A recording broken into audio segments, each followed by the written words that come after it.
लगा है कोरोना। नमस्कार, मैं हूं सप्ना शर्मा और आप देख रहे हैं हरियाणा न्यूज और आज की पेशकश हमारी इसी पर रहेगी। लेकिन इससे पहले हम आपको एक ब्रेकिंग बता देते हैं, एक बड़ी जानकारी कोरोना से संबंधित। 24 घंटे में 8,582 नए मामले सामने आए हैं और इसके साथ ही आपको बता दें कि एक दिन में महामारी से 4 मरीजों की जान भी चली गई है।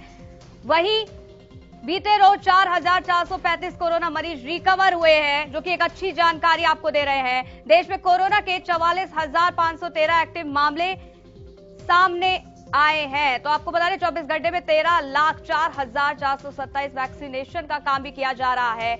24 घंटे में नए मामले 8,582 हैं। और देखिए, एक बार फिर कोरोना के मामले डराने लगे हैं और अगर सावधानी नहीं बरती जाती है तो ये मामले और कितने भयावह होंगे ये देखना होगा।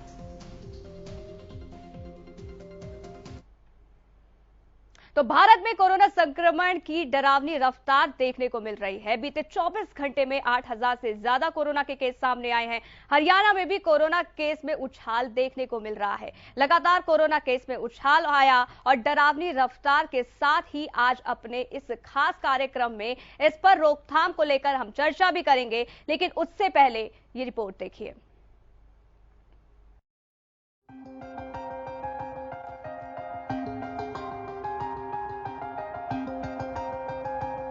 कोरोना की डरावनी रफ्तार, क्या फिर मचेगा हाहाकार? क्या आने वाली है चौथी लहर? भारत में कोरोना की चौथी लहर के सिग्नल मिल रहे हैं। कोविड-19 के मामलों में पिछले कुछ दिन से काफी तेज उछाल देखने को मिला है। भारत में कोरोना के मामले फिर तेजी के साथ बढ़ रहे हैं। पिछले 24 घंटों में कोरोना के 8,000 से ज्यादा नए मामले सामने आए। कोरोना के ताजा आंकड़ों पर नजर डालें तो देश का कोरोना मीटर, देश में 24 घंटों में 8,582 नए कोरोना केस। एक दिन में महामारी से 4 मरीजों की गई जान। देश में कोरोना के 44,513 एक्टिव केस। कोरोना के बढ़ते मामले डराने का काम कर रहे हैं। कोविड केस किस तरह बढ़ रहे हैं, इसका अंदाजा पिछले आंकड़ों से आप लगा सकते हैं।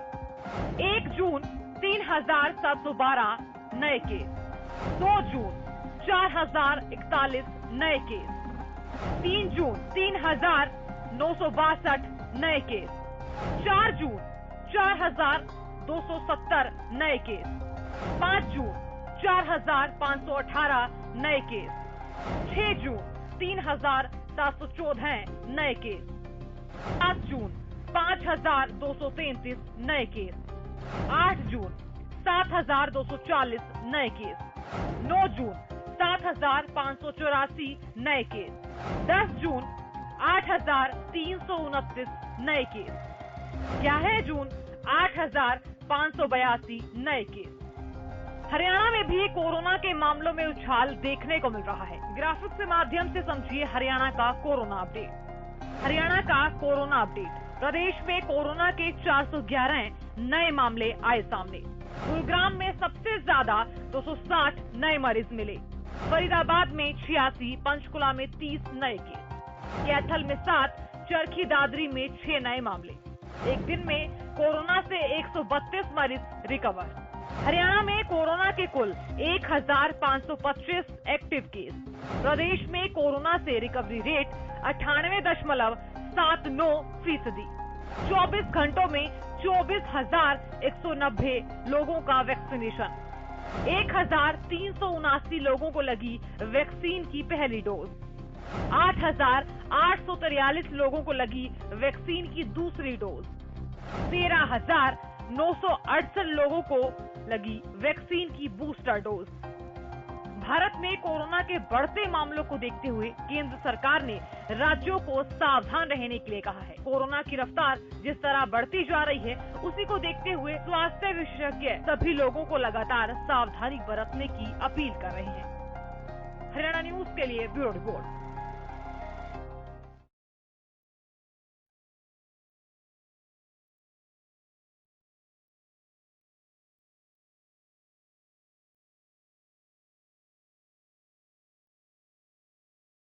सावधान रहिए और इस पूरे विषय पर आज हम बात करेंगे। हमारे साथ Naresh Chawla, national joint secretary IMA के जुड़ गए हैं। इसके साथ ही सुशील सिंह, संवाददाता न्यूज रूम से हमारे साथ हैं और साथ ही साथ अमित तिवारी, वरिष्ठ हमारे संवाददाता वो भी हमारे साथ जुड़ गए हैं।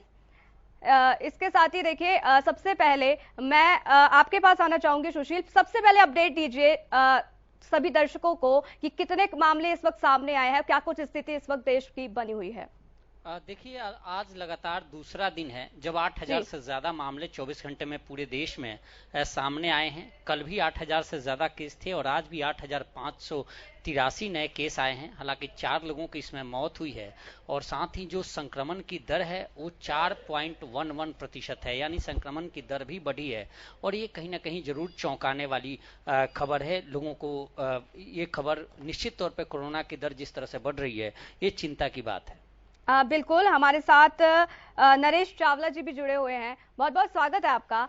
नरेश जी, जिस तरीके से अब कोरोना के मामले बढ़ रहे हैं, हम देख रहे हैं बीते हर दिन कोरोना के नए नए इजाफा, और अगर मैं आज की बात करूं तो कल की तुलना में 253 मामले ज्यादा बढ़े हैं।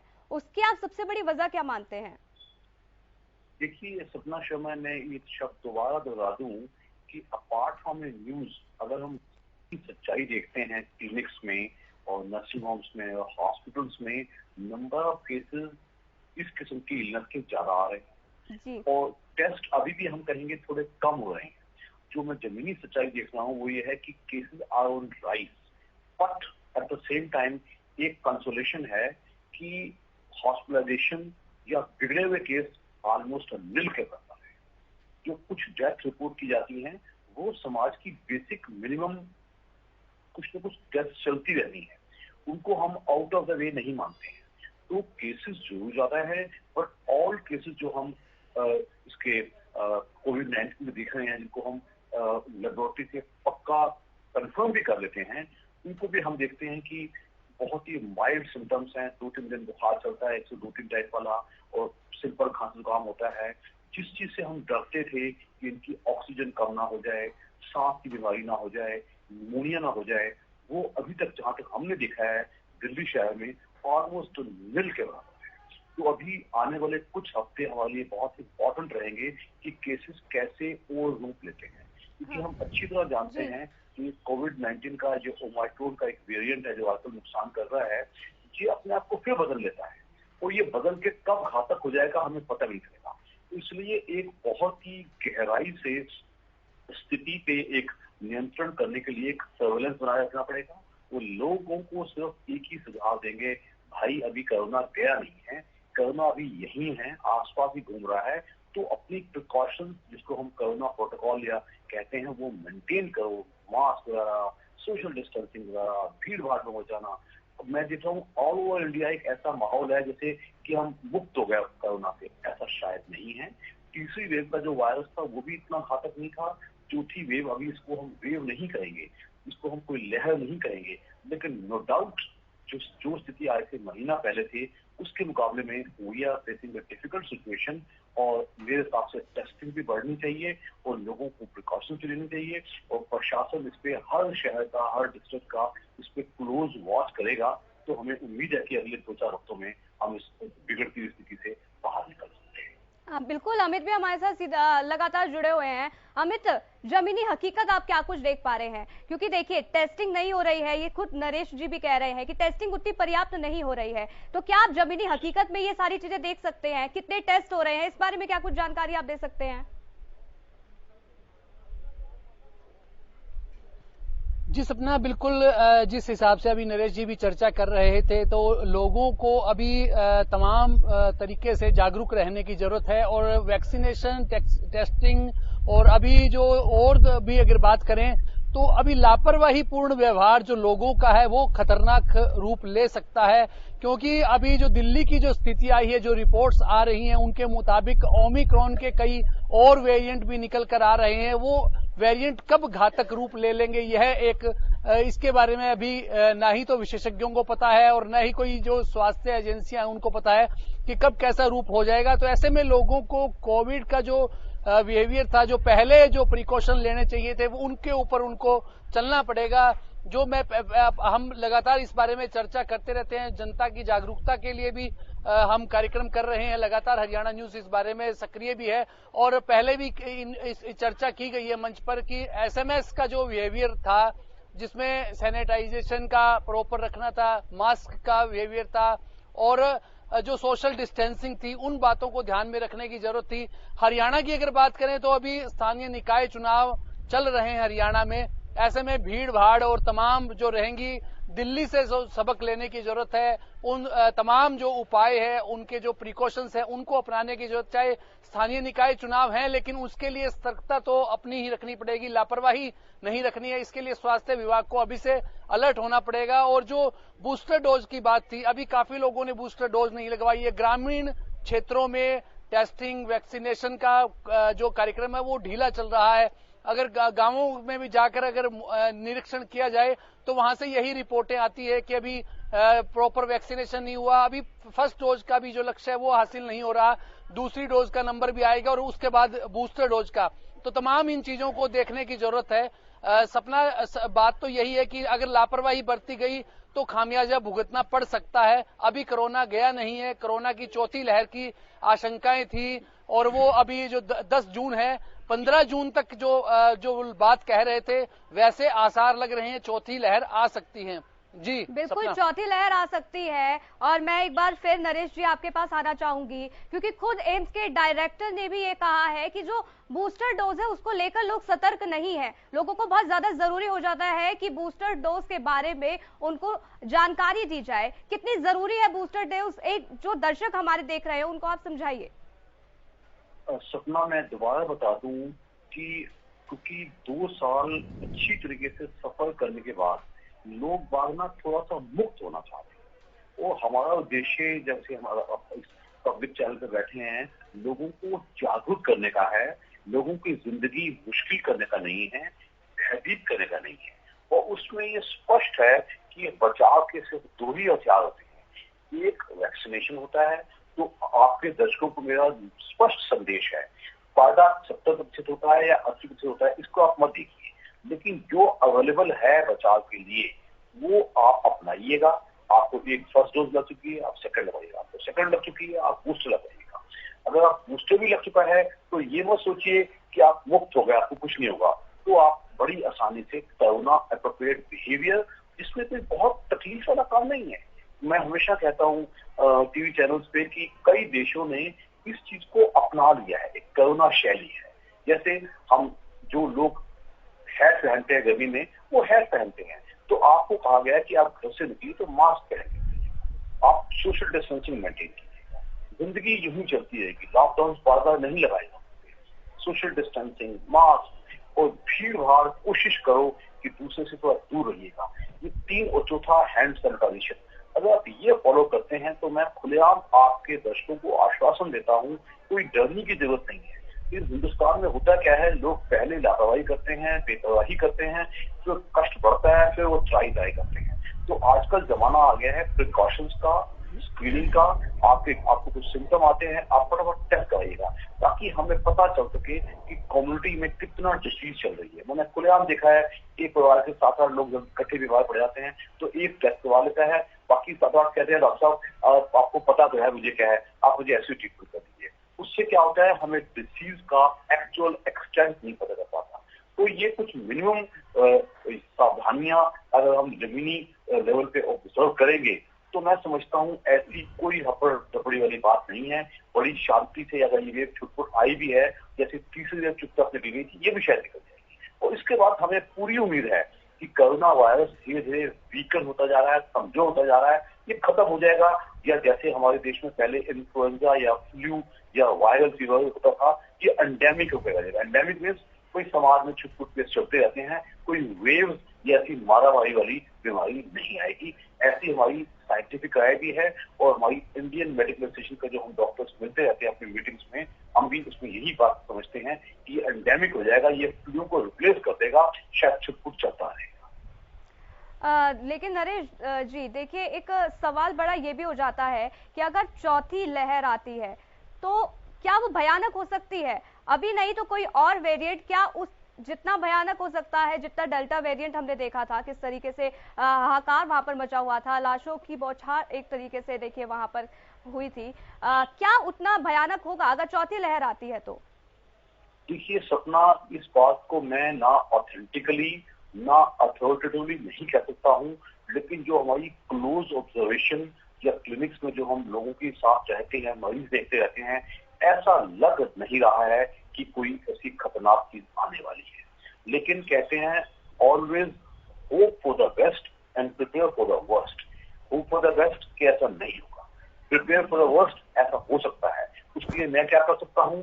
कोरोना एप्रोप्रिएट बिहेवियर फॉलो कर सकता हूँ, मुझे और सब देशवासियों को करना ही चाहिए। मैं क्या कर सकता हूँ? मुझे बचाव के लिए वैक्सीनेशन लगाना चाहिए, मुझे लगाना ही चाहिए। तो अगर हम ऐसा करते हैं तो अभी तक के जो हालात हैं उसको देखते हुए लगता है कि कोई ऐसा बहुत बड़ी बीमारी आने के चांसेस कम है। बट यू नेवर नो, कई हजार, जैसे पिछले दिनों में हम सुन रहे थे मोंकी पॉक्स एक नया वायरस आ रहा है, हमने सुना था कि कुछ और वायरस भी कुछ एक अलग डिटेक्ट किए गए हैं। तो इसलिए हमेशा हम समझते हैं कि प्रिकॉशन लेना मेरे हाथ में है, मेरे देशवासियों के हाथ में है, और हम डरे नहीं, जागरूक रहे, प्रिकॉशंस लें, तो हम सब मिलकर जरूर कर सकते हैं। बिल्कुल, अमित जी भी लगातार हमारे साथ बने हुए हैं। अमित, देखिए वहां का माहौल आप क्या कुछ देख रहे हैं? क्योंकि देखिए साफ तौर पर लापरवाही देखी जा रही है। लोगों के जहन में इस वक्त क्या कुछ चल रहा है? क्या वो बिल्कुल डर भूल चुके हैं उस चीज का? अमित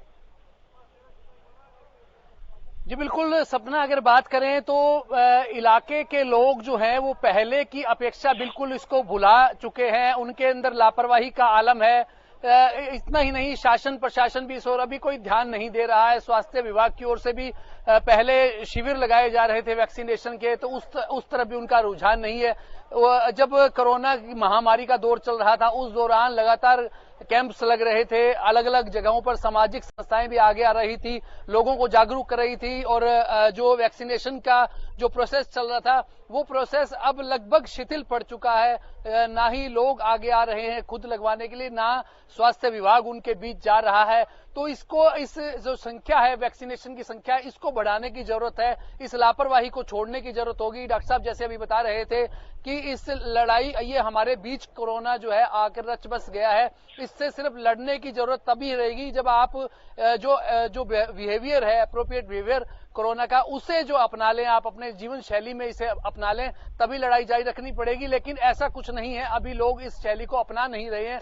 लोग उसी हिसाब से इंतजार कर रहे हैं कि चौथी वेव कितनी खतरनाक होगी, तब वे उसके लिए आगे आएंगे, उस लड़ाई से लड़ने के लिए। लेकिन अभी पहले से ही अगर अलर्ट हो जाएं तो स्वास्थ्य विभाग को भी ऐसी स्थिति में पहले से जो एक सतर्कता का अभियान, जागरूकता का अभियान चलाना चाहिए। वैक्सीनेशन टेस्टिंग का जो क्रम है वो शुरू रखना चाहिए। लेकिन अभी ऐसा कुछ नहीं है, तभी लोग जो है वो लापरवाह है, शासन भी लापरवाह है, प्रशासन भी लापरवाह है, और इंतजार में है कि चौथी लहर कितनी खतरनाक होगी, उसके बाद वे अलर्ट होंगे, उसके बाद सतर्क होंगे, फिर जागरूकता के लिए अभियान चलेंगे। पहले कुछ नहीं करेंगे, ऐसी स्थिति यहाँ बनी हुई है। जी बहुत बड़ा सवाल। सुशील भी हमारे साथ लगातार बने हुए हैं। सुशील, देखिए बहुत बड़ा सवाल ये उठ जाता है कि हर वक्त सिर्फ उसी वक्त लोगों को समझ क्यों आता है जब पेंडेमिक सिचुएशन देखने को मिलती है, हाहाकार देखने को मिलता है, इससे पहले क्यों नहीं? और सरकार की तरफ से क्या कुछ किया जा रहा है? क्या उतने इंतजाम हैं अगर हॉस्पिटल्स की बात की जाए? क्योंकि दूसरी लहर में देखा गया किस तरीके से ऑक्सीजन की कमी आई थी,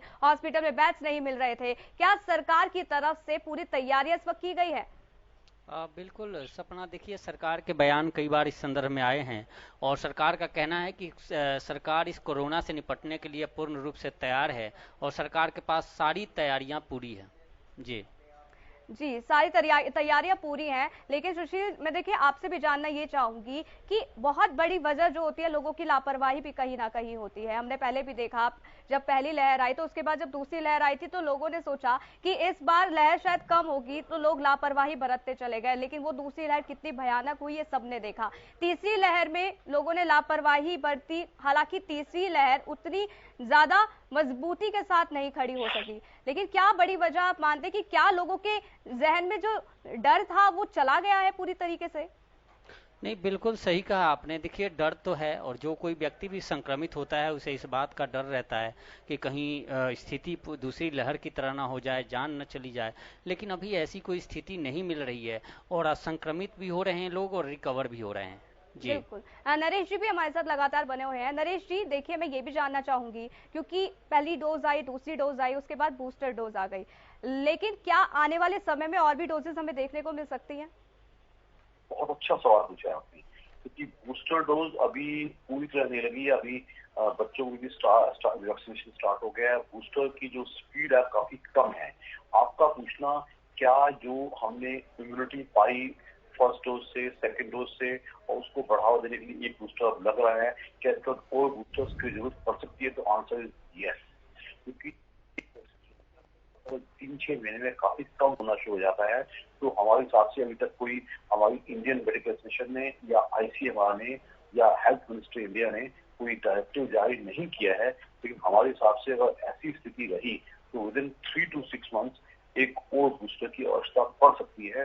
बिकॉज जैसा कि मैं पहले बोल चुका हूँ, यही एक हथियार है जो स्वस्थ इंडिविजुअल्स को बीमारी से बचाता है। और पर्टिकुलरली हमारे जो सीनियर सिटीजन हैं और जिनको की कोमोर्बिड बीमारियां हैं, uncontrolled sugar, blood pressure, thyroid और ये liver failure, lung failure, kidney failure, इनको बचाव की जरूरत हमेशा ज्यादा होता है। तो इसके लिए आने वाले समय में मैं समझता हूँ कि और बूस्टर की जरूरत आफ्टर 3 to 6 months हो सकती है। बिल्कुल नरेश जी, और देखिए मैं ये भी जानना चाहूंगी, जिस तरीके से अब मामले में बढ़ोतरी देखी गई है, हालांकि जो ये मामले हैं वो उस हद तक बढ़ रहे हैं, लेकिन जो मौत का आंकड़ा है वो बहुत कम है। ऐसे में क्या ये सबसे बड़ी वजह हो जाती है कि जो लोगों ने फर्स्ट और सेकंड डोजेस लगाए हैं वो बहुत बड़ी वजह है, इम्यूनिटी बनी हुई है? और अगर आने वाले समय में क्या यही वैक्सीनेशन उतनी पर्याप्त रहेगी अगर और लहरें भी आती हैं, तो यही वैक्सीन या फिर और भी कोई अलग तरीके की वैक्सीन भी देखने को मिल सकती है? देखिए, ये हमारा एक थ्योरी है कि जो अब नए वेरिएंट्स आ रहे हैं वो वीक है, और वो वीक इसलिए भी तो हो सकते हैं कि हम स्ट्रांग हो गए हैं, हमारी इम्यूनिटी स्ट्रांग हो गई है। So it is both ways. तभी हम कहते हैं कि वायरस का और इंसान का कॉन्टैक्ट कम हुए, उसका तरीका है कोरोना अफेक्टेड बिहेवियर। जब दूसरा है कि कीटाणु का और इंसान के जब कॉन्टैक्ट हुए तो इंसान यानी कि इतना स्ट्रांग हो चुका हुआ है, इसकी इम्यूनिटी इतनी बढ़ चुकी होवे, उसके लिए हम वैक्सीन लगाते हैं। तो आपने सवाल पूछा क्या और वेव्स आएंगी नहीं आएंगी या वीकेंड आएंगी, तो हम इसका जवाब हाँ या ना भी नहीं दे सकते। लेकिन हम ये अवश्य कह सकते हैं कि यस, अगर हम अपनी इम्यूनिटी स्ट्रांग रखेंगे by way of better diet, balance diet और बाई वैक्सीनेशन, तो हमें पूरा उम्मीद है कि आने वाले समय में ऐसा जैसा ये जो पिछले 2 साल में जो इतना बड़ा पेंडेमिक आया था जिसने पूरी दुनिया को हिला के रख दिया, 1910 के बाद ये दूसरी बार आया है, तो ऐसी स्थिति से बचने के लिए न केवल हमारे देश की सरकार, दूसरे देशों की सरकार जो डेवलप वेस्ट है, हमने देखा है कि जो वेस्ट में तो वैक्सीनेशन बहुत ज्यादा हो जाती है, और जो अंडर डेवलप्ड है, फॉर एग्जाम्पल अफ्रीका वगैरह में, वहाँ वैक्सीनेशन का इतनी कम लगती है क्योंकि ट्रेवल, इंटरनेशनल ट्रेवल चलता रहता है, वैक्सीन फैलता रहता है। तो कोशिश होनी चाहिए कि जो हमारा वैक्सीनेशन है ये ऑल अक्रॉस द वर्ल्ड, चाहे डोनेशन दी जाए, चाहे मुफ्त वैक्सीन दी जाए, जिन देशों में ज्यादा वैक्सीन बन रही है वो दूसरे देशों को दे। कुल मिला के जब बचेगा तो पूरा दुनिया बचेगी, नहीं बचेगी तो सब कष्ट पाएंगे। तो ये नहीं कि मैंने बचा लिया तो मेरे पड़ोसी ने, मेरे पड़ोसी देश ने, मेरे पड़ोसी मुल्क ने अपने आप को नहीं बचाया, तो फिर हम सब खतरा हम पे रहता है। तो all over the world WHO को और इंटरनेशनल एजेंसीज को कोशिश करनी चाहिए कि बचाव सबका बराबर चले, तभी हम सब मिल के बचेंगे। ये खतरा सिर्फ एक इंसान या एक घर या देश के लिए नहीं है, ये खतरा पूरी दुनिया के लिए है। तो इसको ये समझने वाली बात है कि अगर वैक्सीन सबको लगेगी तो हम बचेंगे। बिल्कुल, वैक्सीन अगर सबको लगेगी, और एकमात्र कहा जाए तो वैक्सीन ही है जिस वजह से हम कोरोना से बच सकते हैं। इस बीच हमारे साथ गगन सेंगर भी जुड़ गए हैं, संवाददाता। सबसे पहले वहां का माहौल बताइए गगन, क्या कुछ इस वक्त स्थिति आप देख पा रहे हैं कोरोना से संबंधित? बिल्कुल सपना, देखिए मैं बताना चाहूंगा आपको कि इस समय बात की जाए तो पिहोवा को लेकर की जो एक्टिव केसेस हैं जो अभी तक 5 आए हैं, और देखा जाए तो कहीं ना कहीं अब जिस तरह से पहले कोरोना का डर लोगों को रहता था, अब इस तरह का कोई भी डर नहीं देखने को मिल रहा है। और जो वैक्सीनेशन है वो भी लोग अधिकतर, पहले तो तकरीबन जो लोग वैक्सीनेशन लगवाने के लिए बेताब थे, लेकिन अब जो लोग बच गए तो वैक्सीनेशन पर इतना ज्यादा ध्यान नहीं दे रहे हैं, कोरोना को बिल्कुल भी इतनी गंभीरता से नहीं ले रहे थे जिस तरह से पहले गंभीरता से ले रहे थे कि वैक्सीनेशन जरूरी थी। लेकिन अब लोगों के मन में कोरोना को लेकर किसी प्रकार का डर नहीं देखने को मिल रहा पिहोवा में। जी बिल्कुल, टेस्टिंग को लेकर अगर मैं बात करूं तो टेस्टिंग किस हद तक हो रही है वहां पर, और इसके साथ वैक्सीनेशन की रफ्तार क्या कुछ? आप बिल्कुल देखिए सोनिया, माफ कीजिएगा सपना, मैं बताना चाहूंगा कि जो अपना वैक्सीनेशन की बात की जाए तो वैक्सीनेशन लगातार जो है टीमें हॉस्पिटलों में बैठी रहती है और वैक्सीनेशन लोग नहीं आते हैं। और देखा जाए तो टेस्टिंग की बात की जाए तो स्वास्थ्य विभाग लगातार जो टेस्टिंग पर खास तौर पर पिहोवा के अंदर ध्यान दे रहा है और वैक्सीनेशन को लेकर भी लोगों को बोल रहा है कि जो लोग सर्वे भी किया जाता है, जिन लोगों को वैक्सीनेशन रह गया नहीं लग पाया तो उनको फोन करके या मैसेज के थ्रू करके उनको बताया जा रहा है कि वैक्सीनेशन की डेट आ चुकी है तो वैक्सीनेशन लगवा ली जाए। जी बिल्कुल, और हमारे साथ लगातार सुशील भी जुड़े हुए हैं न्यूज रूम से। सुशील, देखिए मैं ये जानना चाहती हूँ कि बूस्टर डोज, क्योंकि ये बोला भी गया है कि बूस्टर डोज को लेकर इतने अलर्ट नहीं है लोग, तो क्या जरूरत है सरकार को एक कार्यक्रम आयोजित करने की और लोगों को सलाह देने की कि बूस्टर डोज लगवाइए? नहीं, देखिए सपना, इस तरह के कार्यक्रम चलाए जा रहे हैं और लोगों को जागरूक भी किया जा रहा है कि वे लोग बूस्टर डोज लगवाएं। जिनका समय पूरा हो गया है वे लोग आएं और बूस्टर डोज लगवाएं।